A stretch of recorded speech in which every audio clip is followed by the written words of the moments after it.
Good afternoon বন্ধুরা, লাঞ্চটা নিয়ে বসে পড়লাম। ওইভাবে আর দেখালাম না যে কী কী রান্না করেছি। দেখো একটু রেডি হয়ে খেতে বসেছি, খেয়ে দিয়ে উঠেই কিন্তু একটু বেরোবো। তো দেখো সাদা ভাত, একটা লেবু, শাক নিয়েছি, ঢেঁকির শাক, হ্যাঁ, যেটা তোমাদেরকে খেয়ে দেখাচ্ছি, দাঁড়াও। এটা আমাদের বাড়ির গাছের লঙ্কা।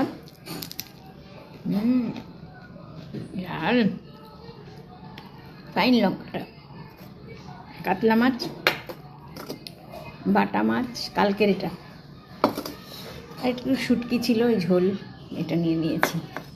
অনেকগুলো পদ তো খেয়ে নিই। এখানে তরকারিও করেছি, সবজি, কিন্তু সবজি আমি অতটা নিইনি, মানে জাস্ট মা বললো কী রান্না করেছিস, একটু খেতে হয়, তার জন্য একটু ডাটা নিয়ে নিলাম।